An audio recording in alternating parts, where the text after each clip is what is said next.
All right, welcome to the Hall of Fame Fatherhood podcast. I'm your host, Steve Mistovich. Today, I'm joined by Michael Bacchioni, the host of Life Talks podcast. Michael, thanks for joining me. Thanks for having me, brother. I'm happy to be on. Yeah, looking forward to the conversation. Just a quick starter question. What inspires you and motivates you? What inspires and motivates me? Probably the most, and I love Rocky movies. So what inspires and motivates me the most is seeing people who, I love the comeback story. I'm all about the 12th round, the guy who, screws things up, takes responsibility, and takes all that negativity and makes it into positive. That to me is one of the biggest things that inspires me. And seeing that in other people, definitely, probably the most exciting thing that I see in people. Yeah, it's wonderful. My nephew's 9, just got introduced to Rocky, and he walks around talking like Rocky and stuff. So Rocky is a great example. Yeah, I just saw Gladiator last night. That's probably my favorite movie of all time. And just the fact that you just have someone who, not only does he get knocked down the whole entire movie, until the end where he really makes his comeback, but he does the right thing. And that is just, it's one of my favorite movies because of the idea of perseverance. In a world that wants to make you do the easy, expedient thing, to do the right thing doesn't really, and most of the time it doesn't really feel good. But that movie is probably one of my favorites as well, of someone who persists to do the right thing and how it plays out. Yeah, I've never seen Gladiator, but I have one of my favorites is Braveheart. Oh yeah, of course. And yeah. obviously that's a favorite of a lot of people, but it's just a great message. And so yeah, great. That's great. So like I said, you're host of the Life Talks podcast. And one thing in doing the research I found is that you've had your father on the podcast 6 times. Yeah. And talk about a wide range of deep topics. And so just tell me a little bit about your relationship with your father. Relationship with my father. He really led me big time on the path. My parents had me when my mom was like 40 years old. So I was like, I have 2 older brothers. So I feel like I grew up very quickly because, my father had gone through a lot in his life. And my parents divorced when they were 11. So when he was, my father was out of the house. So it's interesting, the relationship with my father, in my teenage years, I didn't really have my father there. He was there in the ways that he could be, I know a lot of guys have tough stories with, rough childhoods. I really had a pretty good childhood. And ironically, it ended up, I didn't have a lot of suffering early on. So, and a lot of difficulty to go through, which I think is one of the things that really embodies what masculinity really is, the ability to, as I said earlier, flip those negatives into positives. But early on, I wasn't very close with my father. It wasn't until I started to experience life and relationships and had breakups, and I started to screw things up a little bit in my life. And I got to a point where I kind of had resentment for my parents. And luckily that period of time wasn't that long. Because like I've always been a deep thinker, and I really came to the inner conclusion of how, everybody's doing the best that they can. And the people who are not doing the best that they can, they're hurting, and the idea of hurt people really always stuck out to me. And, I know we mentioned before the call, we're going to dive into faith, but, that's one of the things that brought me closer to Christ is really, the idea of forgiveness and the idea of true love is a way of seeing the world. It's not a way of pretending. So if people, when they have difficult relationships in their family, especially, I think that and I really like what you're doing. We really need to grow that love of the family, love of the father, love of the mother, and authentic love, because there's a lot of pain in the world. The way that we do that is by, really going within and seeing that, um, the resentment we have towards other people, the pain that is going on in the world, I really truly believe is a way of seeing the world. And when I started to really grow in this faith, to your question, because I have a tendency to rant a lot, but when I really saw that as I grew in faith, that really brought me closer to my father because, to me, the love of the father and the love of the mother are very different. The love of the father is very, I think it's built a lot more. Not to say that this isn't on the mother, I don't want to be taken out as a soundbite, but the love of the father is it's discipline, it's sacrifice. It's not about the feeling good. And I look at the mother as the opposite of that. It's the nurturer, the glue of the family, the emotional support side of the family. And again, these are interchangeable. I think, one of the things that makes a strong man is emotional stability, but the dynamic is very different of the love of the mother and the love of the father. And as I went in through that pain and, my older years making mistakes in life, I really, I got to the point where I let go of that resentment and I really just started asking questions with my father. And I started to say, hey, you know what? Where did things go wrong with the divorce? What was going through your mind? And I really put myself in his shoes. And in that, I really got closer to him. And now it's gotten to the point where, he's always inspired me to, follow your dreams and do what you think is right and walk your own way. He always said that, all these people that are out there in the world. And, I know you're close with Zach Small too. It's something that I think he would adhere to. The idea that, stop following Jordan Peterson, stop following all these people that out there. They have great messages, but what do you think? Walk your path. They say these great things, but, you have to pay the bills at the end of the day. You have to walk your own way. And it wasn't really until, 2021 or so that's when I made Life Talks and I really started building this out. But to go back to your original question, that relationship with my father, it's probably the best thing that's ever happened to me because he is the beacon of, the experiences of the world. I lived through, he lives through me and now I live through him. I learned from him. I learned from him and his experiences. But no, that's great, and there's so much we can dive into just in what you just shared. But I just think it's wonderful that you're able to have that connection. Because much like yourself, there was a period in time that I had resentment for my own father, and I would say, to some degree, like I kind of had an aversion to masculinity. Instead of button heads with my dad to show him I'm man enough, I went the opposite way and lean more towards my mother, I would say. Yeah. And so in my walk to becoming a better man, like that's something that I had to learn. Like, okay, it's not that my dad was wrong in his actions, but I guess it's just how I interpreted the message that he was conveying to me. Yeah, it's interesting you say that because I've really dwelled on the idea of we have this idea of toxic masculinity, but there's also toxic femininity, and it really is just when someone isn't being true to who they are, when they're not connected with God, they're connected to their highest truth. A mother becomes a devouring mother. I've seen that in my mother.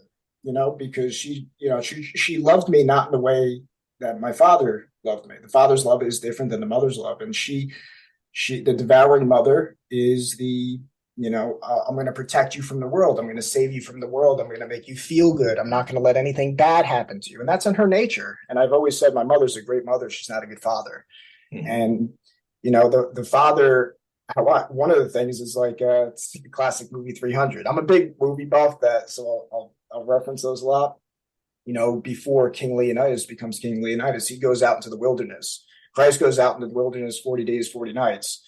So this initiation into masculinity is, the toxic part of the masculinity, which gets totally overblown, but is the authoritarian dictator father. I make the rules, everyone will obey me. That's the ugly part of that. So, the devouring mother, dictator father is not what we want. It's the loving mother, it's the loving father, and aspects of those are, it's difficult for masculinity because, how do you show other people that pain is a part of the process? How do you take that pain and transmute it? It's not easy. How do you take those you know negatives and turn them into positives? So you've referenced faith, and I know before we hopped on, we were going to talk about faith. So why don't we just jump into that? And like I said before, I'd seen a tweet that I loved, and I never thought about it this way, but a lot of people talk about the red pill and all the different pills people can take. And you put, blue pill is naivety, red pill is awareness, black pill is paranoia, and the white pill is faith. And I would like you to expand a little bit on like the black pill and paranoia. Yeah, so I'm still working it out a little bit, but because I love the blue pill, red pill. I think we're too stuck on blue pill, red pill, and I don't think the world is so divisive as that, because I think we need to get out of this two view paradigm. I think it's the left versus the right, the blue versus the red. You're going to take the blue pill, you're going to take the red pill. Well, the blue pill is what? You're going to be a beta. You want to be a beta male, and you go on Twitter and you see it's alpha male or you're a beta male. It's like, geez, it's like, Yeah, there's a wide spectrum. Yeah. So in my experience, what, why I came up with those four pills is the blue pill is basically you think the world is all sunshine and rainbows, and that's not how the world works.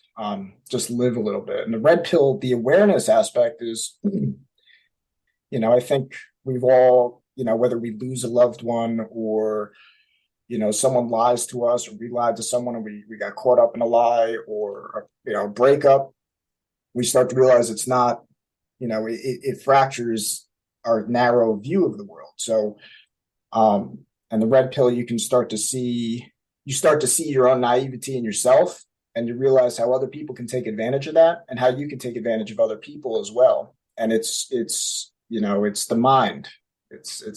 I've referred to it another way where it's like, it's conscious negativity. So on the bottom of the scale, you have people who are ignorantly negative, and they're just negative about everything. And you can find, if you find a reason for negativity, you'll find it. And then there's ignorant positivity. Ignorant positivity is a little bit better. It's still, I would say, like blue pill, but ignorant positivity is like, it's like,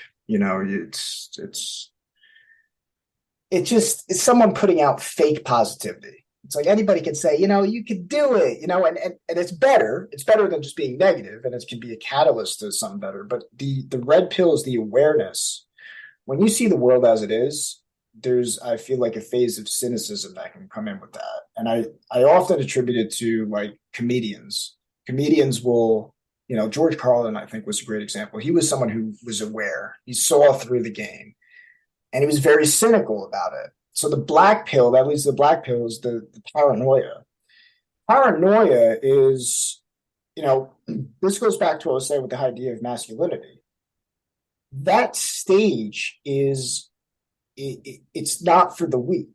When you see how ugly the world is, like really, you see the blackness within our own souls, the sin with it. It's the day you look at yourself in the mirror and you say, would I write a book about me?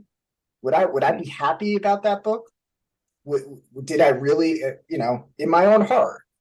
And that black pill is, it's Christ sweating blood.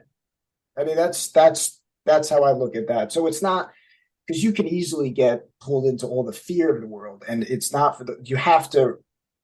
It's on the other side of darkness is faith, and that's the white pill. And the white pill is that I look at like Goggins or all these guys that are out there, right? It's like, you can't hurt me, but it's not an arrogant, you can't hurt me. It's not a, I'm stronger than you. It's like, I've gone so much into my own soul, my own pain, my own darkness, my own blackness. I've faced that. I don't point blame at others, but it's, I'm so self aware of both the good and the bad. And then it's choosing the good at that point. You're all in on the good. What about And like with the example of Goggins? Like I've heard some people say like, he does a lot of spiritual bypassing. And like I agree with what you say. Like, I mean, he's obviously a man that has faced his demons to some degree. And like he's the message of always staying hard. Like, wow, it's great. Like I don't see like it's a little bit too one-sided. sure, it's funny. Matt Izzo said the same thing when I did a podcast with him. Um, I think there's definitely arguments that can be made. I think what you're saying is a good point. Um, but I mean, I think that I've heard a term recently. He's a net, people say something about he's a net positive. Mm-hmm. I look at Goggins like a net positive. Could he be? I can't, and that's why I said earlier what I had said with the idea of like Jordan Peterson. Yeah. I take pieces of these different people, and there's a piece of David Goggins. So to your point, I agree. I think that man has a lot of demons and he's fighting. But you know what? I'll take someone like a David Goggins over someone who made excuses. They didn't take their pain and made it into a positive. He doesn't complain. He doesn't put other people down. He's building people up. But 100% agree. yeah. So I was just curious what your thoughts were as far as like, do you find your message and stick with it? Like obviously his message is, stay hard. You stick with your message, or do you try to balance it out with the lighter side of that coin? yeah, I did a podcast with Masculine Theory recently, and we talk a lot about the paradoxes. So the way I balance that out is that, I listen to some spiritual dudes, man. And growing up, again, I don't worship these people because you can't worship people. You have to worship God. You have to worship the truth. And that comes out of people. So, anytime someone speaks truth, I'm listening. And when that resonates with me, I know it. So I've listened to people like Muji, Alan Watts. I listen to different preachers. I recently Ram Dass has been someone I listened to, and I'll listen to them at night, and I'm just finding that peace, and there's that word, and it just growing in that peace. Very peace. I talked about that with Anthony Miglarino. I talked about that with Jerry Menegrit. It's that peace within. But you know what? At the same time, uh, there's that warrior within them, and that it's about doing those things you don't want to do. So when I am leading into, hey, you know what? Those days where I'm waking up at 4:30 and I'm going for a run, I tap into David Goggins, and that would be my fuel for that. And and then on that other aspect, that piece, I'll tap into, whether it be the Bible or those people that I mentioned. But yeah, I think you can get lost in just being Goggins because you can end up fighting the world, and I wouldn't recommend that. But I think he would also agree with that as well. Because it's interesting. I heard a podcast of him recently. It might have been from a long time ago. I heard it recently. Is that he takes all the negative comments online, he records it. He records himself reading them, and then he listens to it when he runs. So to me, that when I heard that, I'm like, think about what most people do is they react. They'll comment back. They're keyboard warriors. They fight back. It's just something that just when I heard that, I'm just like, there's something I just love about taking the negativity and flipping it into positives, which is your first question, right? That I love that. Like that, I'm going to take what you're doing to me. I'm going to take it and I'm going to flip it into a positive, which to me is the epitome of Christ. They said, we're going to kill you. He welcomed it, and he flipped it into positive, because think about how many people now look at Christ. They look up to Christ. Mm-hmm. So they didn't win. They actually lost by crucifying him, because now how many other people are inspired? So to your point, yeah, I think you just have to be able to read between the lines, and don't worship one man. You got to walk your own path. Yeah, that's something like I've struggled with in the search to like trust myself. Is like I've been looking for that one source that had the truth, that I didn't have to do any more searching. And like in some way, like Christ says, like, I'm the way, the truth, and the light. Like essentially how I take it on face value is you don't need to look to anybody else but me. So like but since I've shunned my faith, as a young adult, like I looked to all these other people and was believing what they were believing and just kind of got lost in the weeds. And now like I've come back to the Bible and Christ and diving into like what it truly means and what the depth of knowledge and wisdom there is limitless. I can spend the second half of my life studying it, and I probably won't touch the surface, but it's like, it's so easy to get lost in the weeds of, especially now with the internet, everybody has a podcast, everybody has, a voice, and there's always slivers of truth. So it's like, it's very difficult to discern. I hated that growing up, because that was, we talked about parents before. I hated that my parents really, as much as I had that phase of resentment, they always gave the great advice. They put it back in my face. It's what a good therapist does, what a good friend does. The ability to stay neutral, to put it back on you. And it's hard, but I've reflected on, there's different sects of, Christianity, Catholicism. I don't know all the different ones, so I'm only speaking of my own experience. But they read from the gospel, press the forehead, the lips, and the heart. Well, it wasn't really until I started going within myself and I started looking back at my experience with the church, and because I had a period of resentment for the church too. Like, I didn't get it. I'm all screwed up. They didn't teach me the answers. That phase of blaming the world for all my problems. But I look back and I'm so grateful that what it revealed to me was that when your thoughts and your words and your feelings are in alignment, the Holy Spirit works through you. And I mentioned Ram Dass before. He said something that was really cool that his teacher told him, and it was, love everybody and tell the truth. Now, it sounds easy, but how honest are we? How many times do we speak one thing, we think another, and we feel a third? How many times are we fully in alignment where we're feeling, thinking, and saying gold? And we say the wrong thing at the wrong time, and then we feel a certain thing and say another thing, and then we meet our boss and we're saying another thing. We're not being our true selves.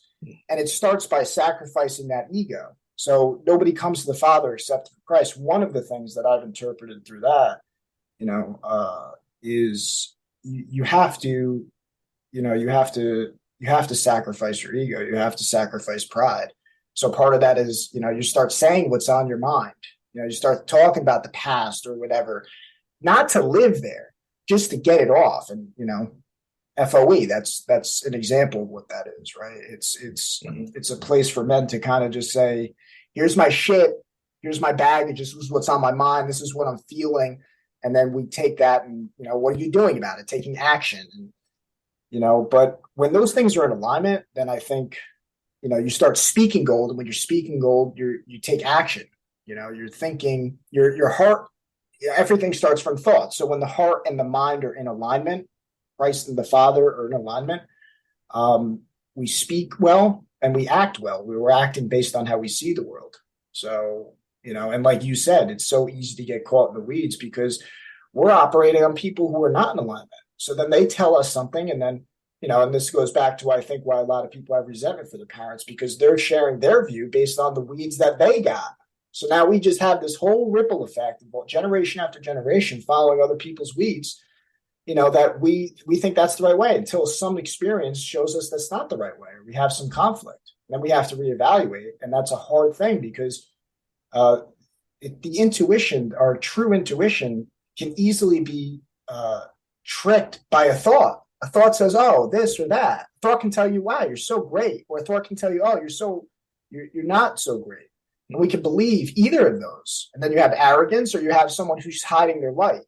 So to really bring that back to the surface, I think what you said is a really good point. How do you know? And I think you just know that you know. And I think that's where faith comes in.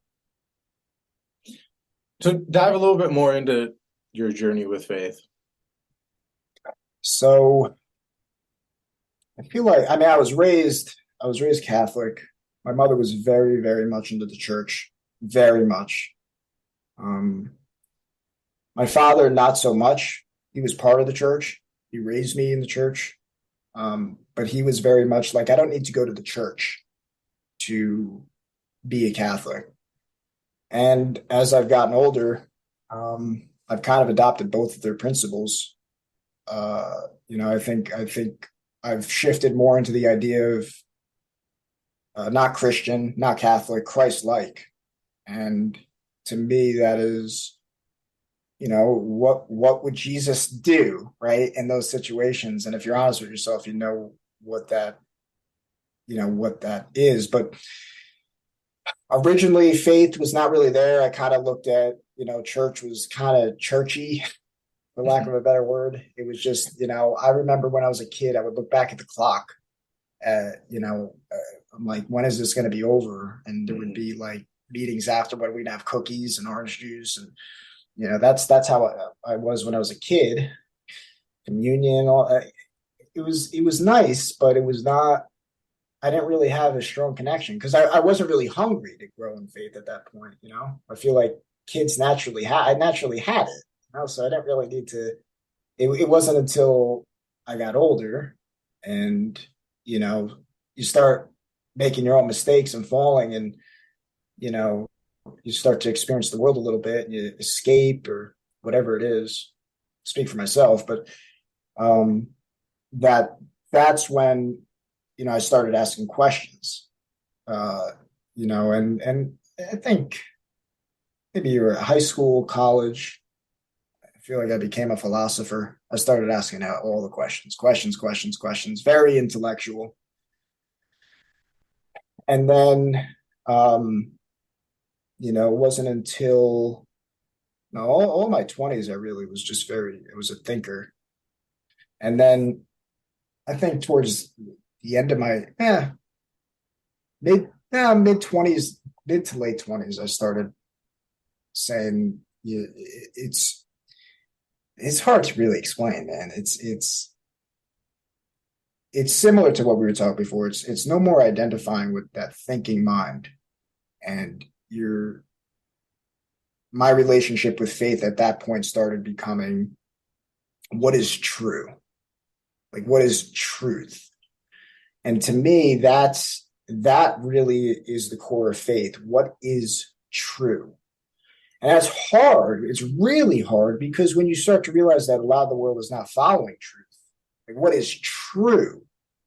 Because I do believe in an objective truth, which means what's true for me is also true for you. If you act in this certain way, now, like I've explained it in the sense that it's like music. Your song, Steve, is going to be different from my song. We have different experiences, but our songs do rhyme if they're the right, if they're in alignment. So the same thing that works for me, discipline, being emotionally wise, like how I respond instead of reacting. That's true for me as it's true for you. Believing in things that are not true end up hurting me, regardless of what your path is and what my path are. So there are similarities. And do you have an example that comes to mind of something that you believed previously that wasn't true? Wasn't true. That's a good question. Something I believe that wasn't true.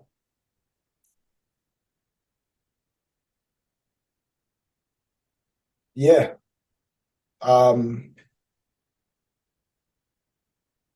I believed at one point that, similar to what we were talking about earlier, is that uh, I bought into the idea that, not fully, but you didn't really need men. You didn't need masculinity. You Mm, needed strength. Um, so I would be a people pleaser. I would not, I believe that. And I believe that because it was just like, wow, I bought into the idea of toxic masculinity for a short time. I looked at my own experience because I just followed the ways of the world. I was just, when I was younger, it was working out. I got a lot of attention. I got that. It's like, yeah, it was such a false version. And then, mm. I had a moment of awakening where it was just like, no, masculinity is not good. And then I rejected everything. I went through a period with no gym, none of this. And it's like, no, save the world, save the planet, when I was, so that Yeah. was an idea. So now how do I tell that to other people? I can only share my own experience. Mm. Well, no, I feel like I had a similar experience because it's so shameful now to say this, but it's true. Like there was a time when I had the thought, I never voiced it to anybody, but I had the thought, if men just acted more like women, the world would be a better place or Mm-hmm. something to that effect. And I look back at that now and I'm like, how warped did my mind have to be to actually think that? Yeah. And it's like it's hard to even say. It's hard You to just say that. said you said I felt shameful for that, right? Mhm. So it's funny you bring up because that's something I reflect on now. That's another thing that just came to my head is that I actually appreciate shame and guilt. That's something I Mm. didn't think before, right? I thought that wasn't true, but I think as I've reflected on that, what do we want? A shameless society? Because that's what we have now. We have a society that's shameless. It doesn't feel shame for not being in alignment.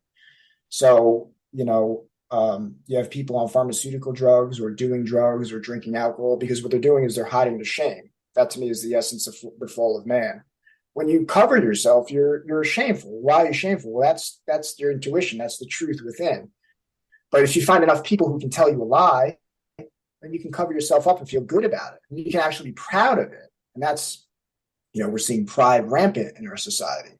And that's why going back to before is that's why faith is truth. Telling the truth is very hard because you have to do it for yourself. And then people are going to say, "What are you, a goody two shoes?" No, it's. I see that this is really the only way that we're all going to survive, like and or survive and thrive.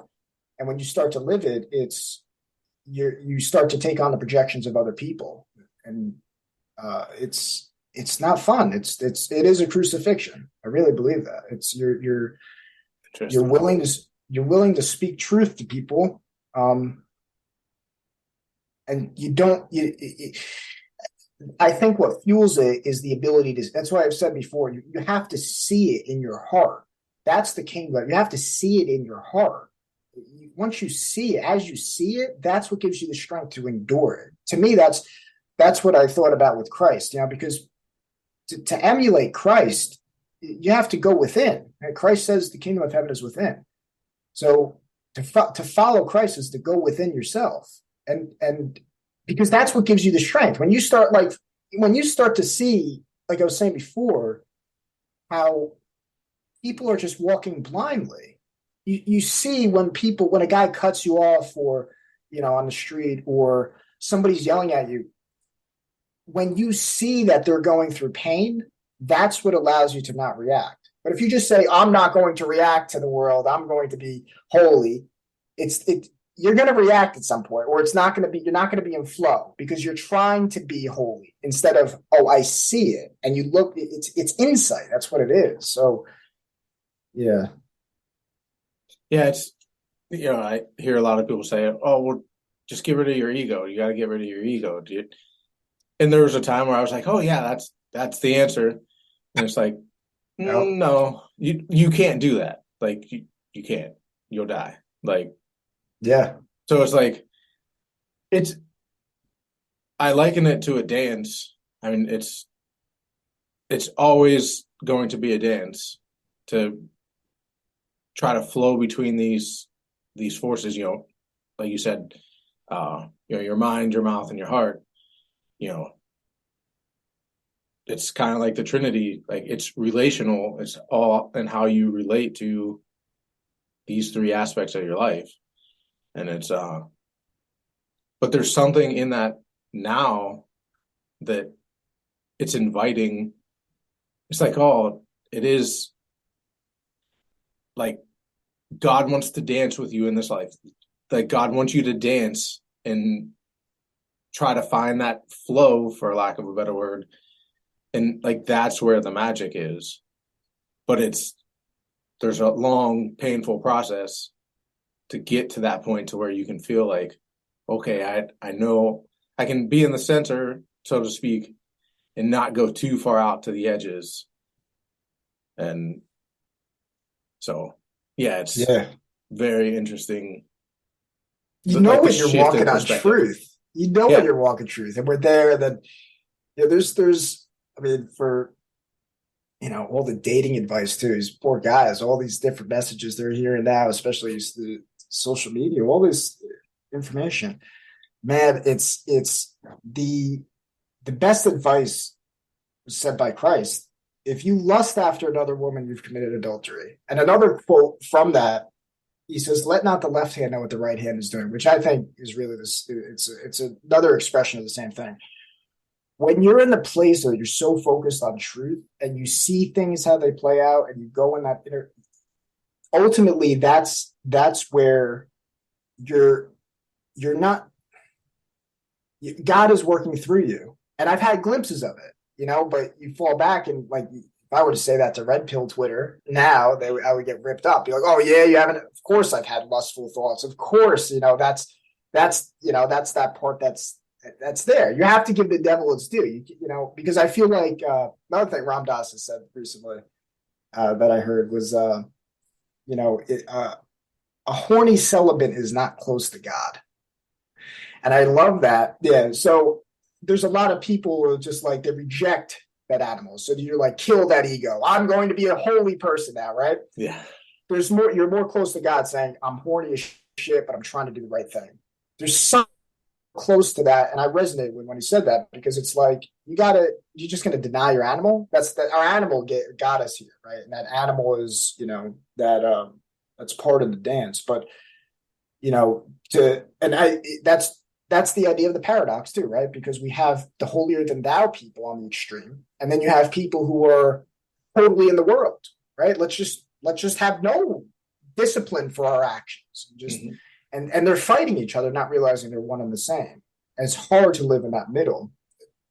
Learn that by own experience by testing different parts of both sides, really, right? Being out in the world, and then also going through like my holier than thou phase, and then now just going to true phase, which is my experience. And then when you start speaking that truth, you start connecting with a lot more people, and you're just real, You like to touch on experience, like talking about Catholicism, and this is coming from my experience with like the new age type of material that's out there.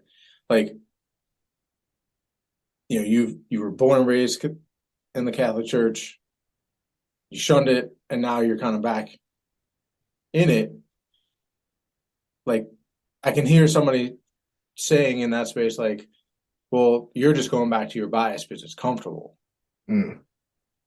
Like, what makes you think that you found truth in Christ and in that specific?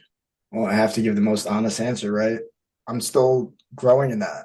I'm growing in it. So I don't have the ultimate truth. I think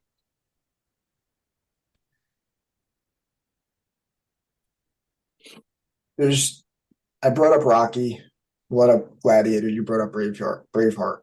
There's moments in those movies where I see it. I see there's just something in me that just resonates, that just says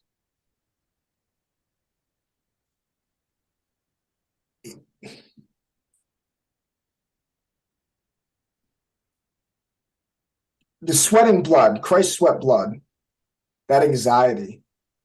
I felt that anxiety in my life when I start going the right way. Not to that extreme. I'm not Christ, but I felt that kind of spiritual attack. I didn't know what spiritual attacks were until I started really going the right way and started really speaking truth, start saying things, that, hey, don't watch porn. Hey, probably shouldn't have sex until you're married. Hey, this isn't advice for everybody. Everybody has to walk their own path. This is not me giving an ultimatum. Just based on my own experience, I've had to do it again. So how do I know? I'm still growing to know it in my heart. I don't fully have it in my heart, so I'm not here to just, and I want to grow in it more. And that's, in part what I've been doing with Life Talks. That's what's Life Talks led me to you. Life Talks led me to this conversation. So it's to me, it's still actively growing in it. But for now, what I can lean on is just that story. The the the metaphorical of it is it's just too strong to ignore. The idea, the way I see it right now is that the negatives and the positives, Christ saw that kingdom of heaven within. He was at peace. He saw the world as it is instead of his own projections. And he saw the traps of the ego. He saw oh, you can have the whole world, but you're going to lose your soul because your mission here is love. And that word love gets thrown around. To me, that love is going back before the father's love versus the mother's love. The father, I heard this from Elliot Hulse. I did a grounding camp with him. The father is the paternal. The paternal is another connection to the word pattern. The father is the spirit of the father is to follow that pattern of behavior that works out the best. It's like saying that the music, we have different songs, but there's the same thing in, there's melody, there's that timing and all that. That's going to be the same for everybody. You're in flow with that.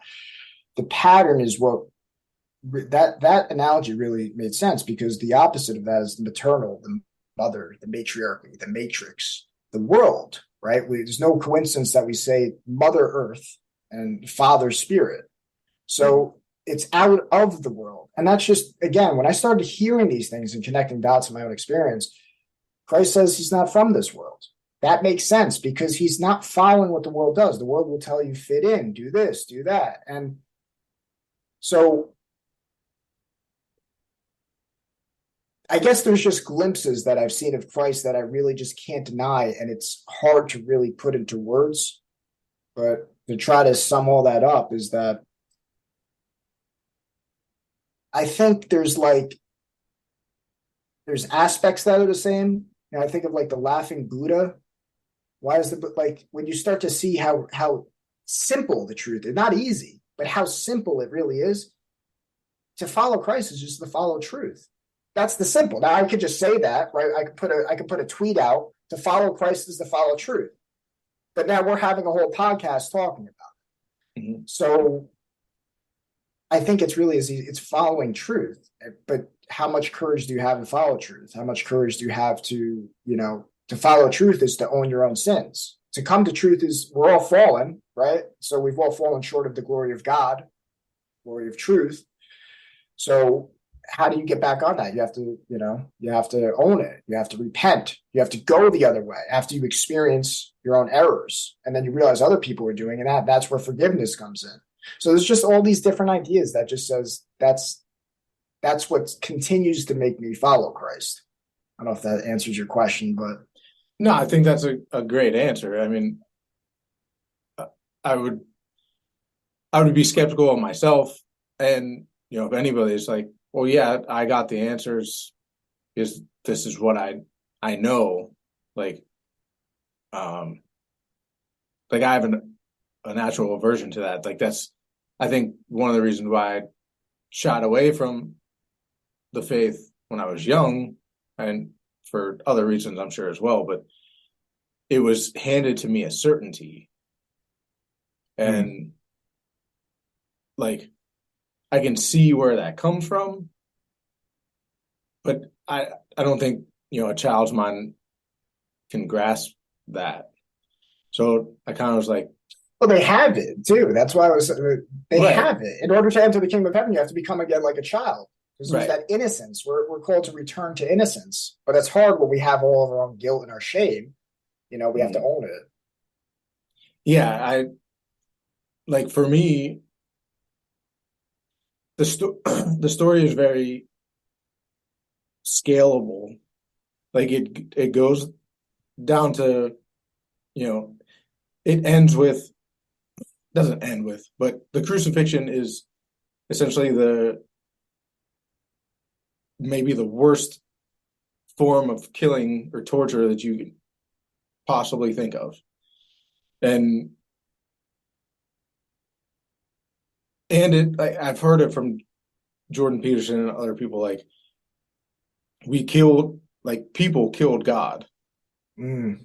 And like what could be worse than that? But like it's redeemed. Like we're redeemed through that crucifixion. And it's like and then you can go all the way up. Like I didn't know Christianity had, an esoteric, spiritual tradition. I used to think of that stuff as more like Hinduism and Buddhism. Like it's like there's a depth there. Like I've said it multiple times on here. Like there's a depth there that I wasn't aware of. And it's like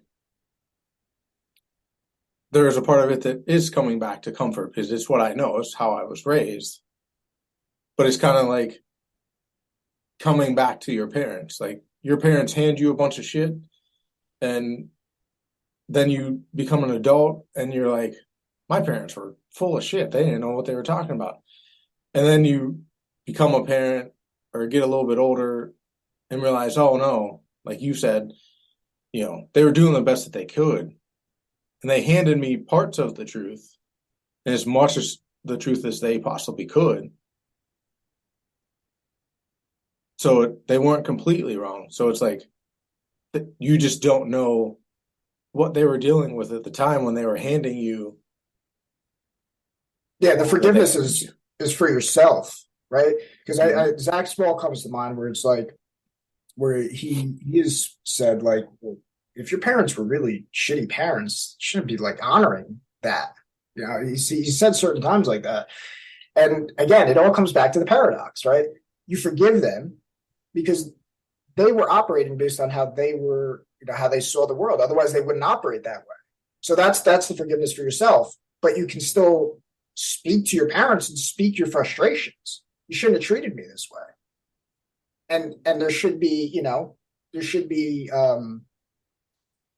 there should be some sort of responsibility on just because a parent is a parent doesn't mean that they're not responsible for their actions. So, Mm-hmm. I like what he had said about that, but again, not everybody has those situations. Maybe they don't have contact with their parents, or or the parents have passed away since. So, you know, um, but and to what you were saying before too is that I think there are a lot of traps in the world. So I just want to, for everybody listening, you gotta walk your own path, and you have to really do your best. God is within us, so do your best to avoid, because there is a lot of new age bullshit. I really do. There's a lot of traps that want to make you feel good. That's really where that black pill came in. That black pill, because you have to assume that everybody's lying to you. It's not a fun place to be. Everybody's selling something. Mm-hmm. It's something I often say on my podcast. Don't follow Michael Bacchioni. Don't follow Steve. Listen to us, right? And what resonates on a deeper level, put your own experience to the test. And there are a lot of traps that feel good and, Mm-hmm. oh, this, and I see it too. So, don't, don't buy anything unless it's true. And that's a hard thing. What is truth, right? It's a Right. hard thing. So, That's what like I don't know how much have you like dove into, the new age sort of stuff and other well, I guess first, how do we define new age? I mean, to me, new age is simply put, for me, is just, it's like YOLO. New Age is just rejection of truth. New Age is it's really about feelings. How can we mess with spirituality and get feelings? How do I get those feelings of awakening? I've smoked weed before. To me, that's New Age. I experienced truth within myself. I got into flow state. David Hawkins is someone I follow, and I got all his books right here. Okay. He has a book here called Letting Go. I highly recommend it. And it's something that when you drink alcohol, when you smoke weed, you do drugs, he said it brilliantly. He says what it does is it takes away the clouds. Those clouds are your thoughts, your karma, your sin. It takes them away instantly. So you don't have to do the work, and you feel amazing. So you have to be stupid not to do it again. And any alcoholic does, it's once they have that experience of truth, because they're blocking out, we talked about shame and guilt. When you block out those feelings of shame or guilt, you're your true self. So when people go to the bar, they have a drink, well, they're being their true selves, right? Partially. There's the devils in the details, right? But the reason they call it liquid courage is because it blocks out the lowest parts of themselves. So when you're blocking those parts, you'll just say things you normally wouldn't say because you're in that flow state. You don't care how other people are thinking about you. You're not trying to protect yourself. You're not trying to cover yourself. That's why people do it. But because they didn't do the work, they wanted to go the new agey way, which is the new age to me is just it's skipping the difficult path, which is it's not even difficult going to what we were talking about before. It's just speaking the truth. But it's hard because we open ourselves up to judgment. And that's why we kind of cover ourselves up, because when you speak the truth, just because you speak the truth doesn't mean everybody's going to accept you instantly. In fact, that's where the whole idea of crucifixion comes in. They killed Christ because he spoke the truth. So it's not for the weak-minded. So that to me is in my own experience. I said, no, you got to put all that stuff away. You have to go into the pain. You have to go into the guilt. You have to go into the shame. You got to feel those feelings. You have to let them go. You have to find other people who are on that path, because those are the people who are not going to use that against you. And those are the people who are, there's a lot of guys that we're surrounded by that say, iron sharpens iron. It's Jerry's go-to quote, right? That's what we do. And it forces you to be accountable too, to continue to walk that path with like-minded men. So that's how I look at New Age. New Age to me is just replacing the Father with the feeling good, the truth with feeling good, and not doing the work. And something else David Hawkins has said, he says, if you're not getting to that place where, I remember exactly the words he used, but going closer to God does not feel good, because it's a death. It doesn't feel good. I think it does on the other side. And it's like grit. Grit doesn't feel good initially, but once you get that momentum, you look back and you kind of have a love. It's a different type of love. It's not the love of the world. So that's how I look at kind of New Age. Well, I was just interested to hear your experience, because mine is much the same. Like there's a lot of ego strokes, and when I was looking and reading and taking all that information in, I found myself often looking at specifically my parents and thinking I had better answers than them and the reasons why they did the things that they did. And it helped me harbor more resentment, because I was like, oh no, I know. So it was very humbling to come back to reality and realize, like, okay, that's what that was. It's not that I had the answers. I was getting my bias confirmed through the information I was taking in. And now reading the Bible and coming back to my faith, it's like, oh, okay. It humbled me quite a bit, because it's like, oh, you were the asshole. And so I was just interested on your take on that, and it feels like we're had similar experiences. Yeah that's it's humility. It's another paradox, right? and I'm still growing in this now. I would say one of the things that I've tried to do to solve that equation is that I know that this shirt is green. I know it's green. I'll die for the fact that this is green. This is the truth. This is green. But I know so little. That which I do know, I'm going to double down on. You're not. I will, fight for that. But I also know at the same time how little I know, and to live there on both of those planes is it's knowing that what I don't know, it'll all work out as long as I focus on what I do know, focusing on what is in my control, focusing on speaking the truth and doing what I can within my circle, and letting go of the outcome, letting go of that which is not in my control. To me, that's also faith.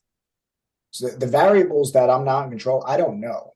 That's why I don't watch the news too, because I'm watching someone's perspective. I'll watch clips, right? I'll make my own views, but don't buy other people's view of the world. Let it come in and make sure you have your own filter. But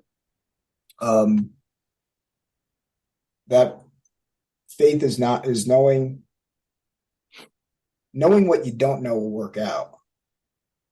And yeah, not know to what you were just saying, the know-it-all thing. You know what you know, and you know that you don't know. Sorry, it's deep stuff. But that which you don't know is far more than that which you do. And that's where I think the faith part comes in.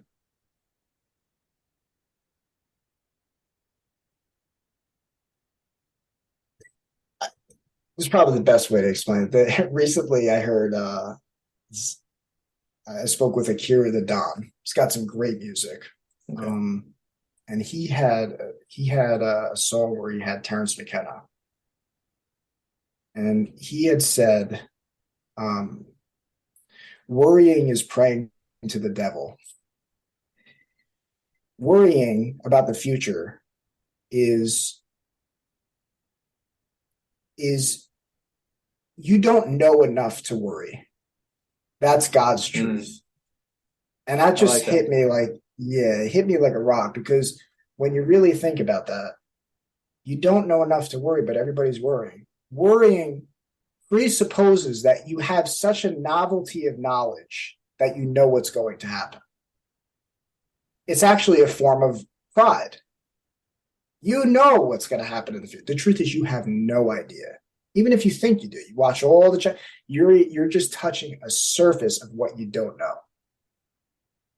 So I just want to repeat that just so I will burn it into my brain. You don't know enough to worry. Yes.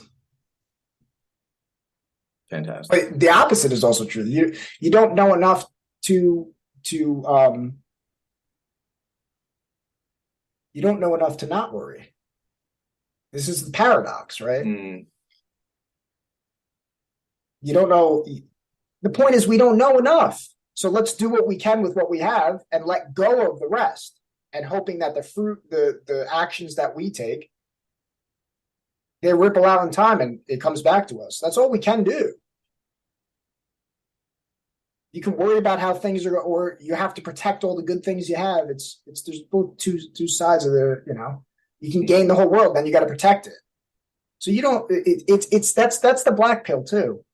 Yeah. Getting to a place where you don't even know what you want. And I think it's a good place, because a lot of people think they know what they want, and then they get it and then they just want more, or they get it and they realize that's not what they want, or they get it and then they have to protect it. So, I think that's the Father's love too. Being out in the wilderness, right? You have nothing. Those who people have nothing, those are the people who appreciate those things, right? It's like there's a richness in poverty, and there's a poverty in being rich. That's not to say live poor and have a poor mindset and not, go out and make money, but there's a lot of paradoxes. So to navigate through those. Yeah, it's all about your relationship to the situation. And that's Yeah, it's those are so good. I never heard that before, and I'm definitely gonna have to use that. Yeah, it's helped me. It's helped me when I worry. So what's been your biggest struggle to come to faith? The biggest struggle is actually now it's my friend, is porn addiction. That was 15 years or so, porn addiction. I'm grateful it never became anything worse. Um, so again, trying to look at the positives, but it taught me a lot, through those pills, right? The blue pill, I was the nice guy. I was the nice guy, and then I got rejected. Like much the story for most guys, right? You're the nice guy, you get taken advantage of, and then you go through the red pill phase where you're just like, I'm just gonna do me. All right. So I got a lot more attention. I'm like, this is the way the world works. I'm just gonna be an asshole. Um, and then that didn't, you know, I got attention, but it was superficial. So then that led me into the black world, stuck in the porn and realized people are selfish. People, you start to see, the other side of humanity, start to see the animal side. You realize men want sex just as much as women. Learned that from porn. I got my PhD in porn. So I learned a lot. And I look back and, now I'm at the place where, I was never proud of it, right? I was never proud. I don't think there's a movement now of people being proud of, their animal, but learned a lot. And, it was, it was never enough, right? I mean, it's the classic. I hear myself and other people's stories. It was never enough. It became more and more. It became, at first it was a balancing thing. And then the feedback I would get from friends and family was like, oh, it's not a big deal. As long everybody does it. Most people do it, as long as it just doesn't become a problem. And I think there's, again, right, it goes back to following truth, right? I think there's pieces of truth to that, right? You can make comparison better that than you're going around sleeping with everybody. And, but, um, but then it just, over time, it just became more and more of a blackness. It became, I was juggling relationships and work and all of these things. And I wanted to stop, but, felt great. Felt great there's a sense of control that's there. There's a sense of, I say often, 50 Shades of Grey wouldn't sell 150 million copies plus if there wasn't something there that people liked about it. So, then I've connected with people who were doing no FAP and stuff like that. And it's like, all right. And I hear all these different takes with that, and I'm at a place now where I think it's a piece of the right direction. I think there's a lot of guys who are in that community. For those of you not aware, no FAP is just basically community guys who just don't jerk off. Right. But it became another form of ego. Well, I'm at 200 days. I'm at 300 days. And it didn't really fully resonate with me, but there was aspects of it that I liked, that it was just like, well, it takes willpower to just say your brain's wired to do something for so long. Now I'm going to go the other way because I want to find more answers. So to me, that really resonated with me. And that's what's, what led me, I think the first time I went like 6 months, like celibate. And I'm like, all right, I didn't find really any answers. So I went back into it. And then now I'm at a place where it's like, I'm not really counting days, but,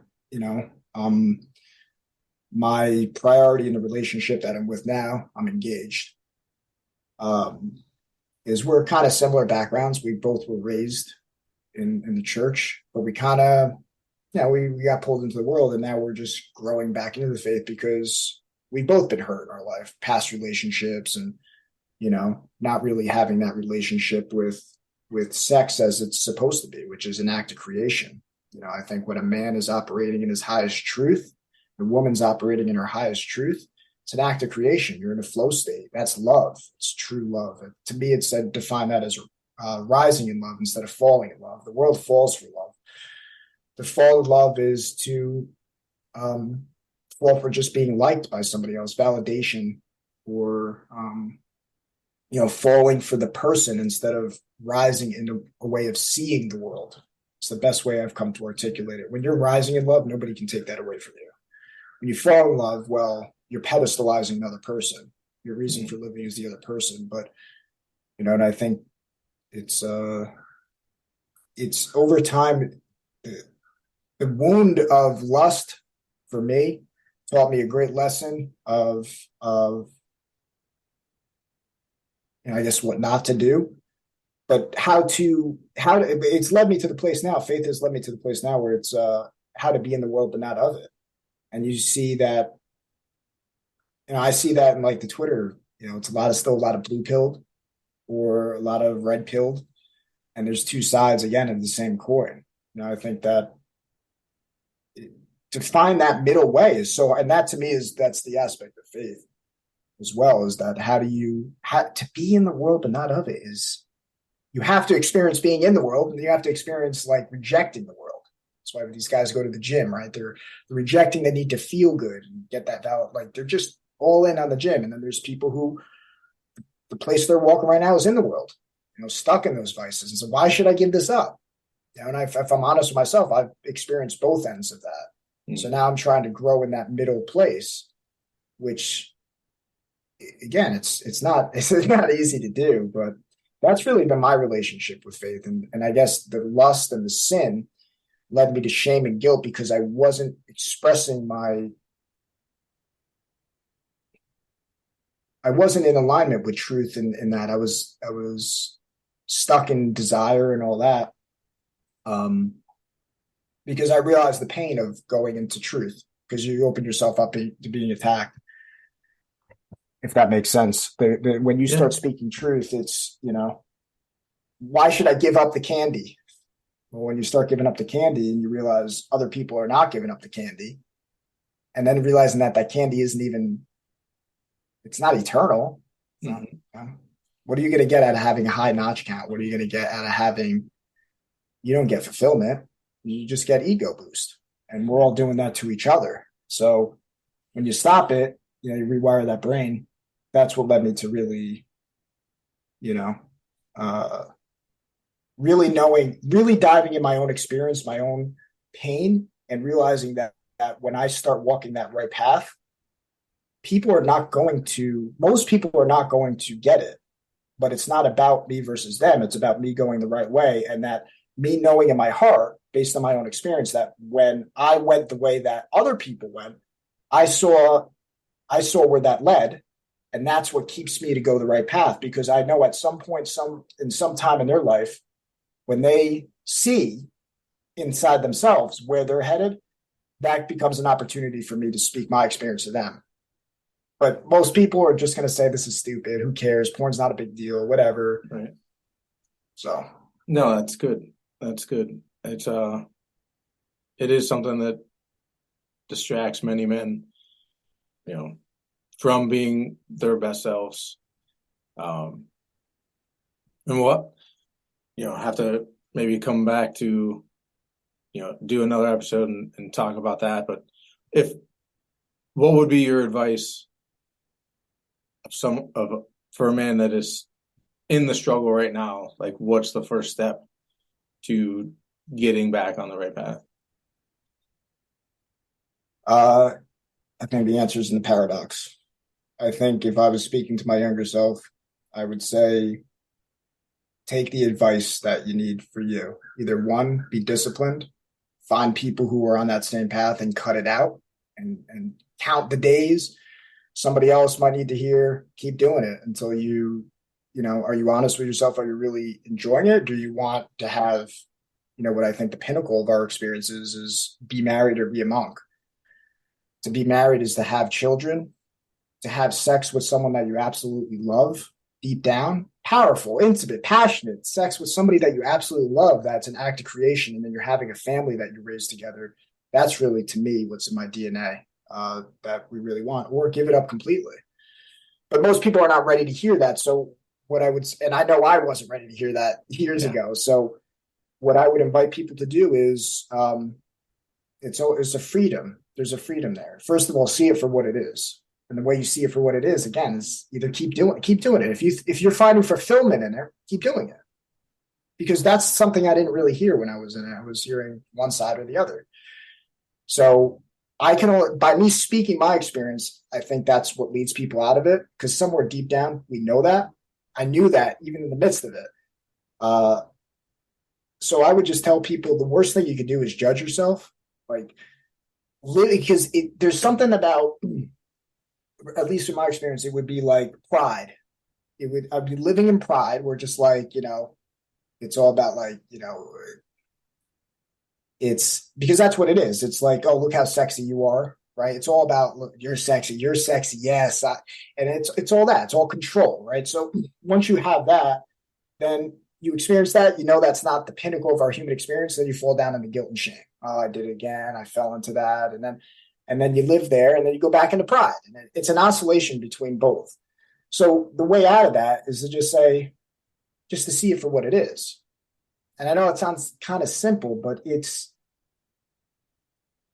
I think it helped. It's not easy. I think it's one of the biggest things that helped me too is finding somebody else who sees it. There's guys out there, myself, my DMs are always open to anybody who's struggling. There's guys like Timothy Regal who are out there, Devin McDermott. There's people out there who've gone through it. So actually, I think that would be the number one piece of advice, is to connect with people who have gone through it, because just by being around somebody who's gone through it, I think answers will come.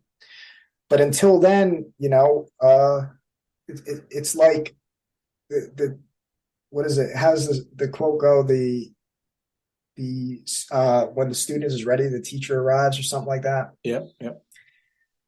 So what I would say is, don't beat yourself up, but if you know deep down, it's not right, like find somebody who you can connect with, and try different things out for yourself to give it up, because deep down, you can have, it's not even something you're giving up.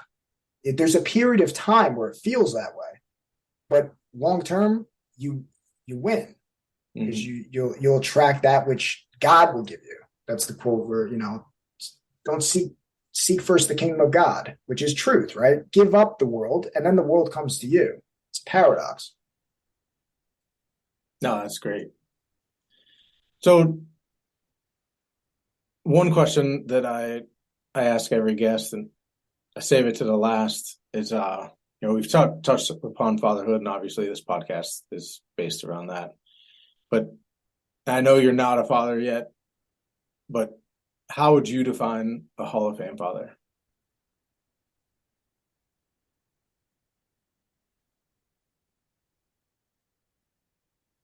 Hall of Fame needs a good answer. How would I describe Hall of Fame father?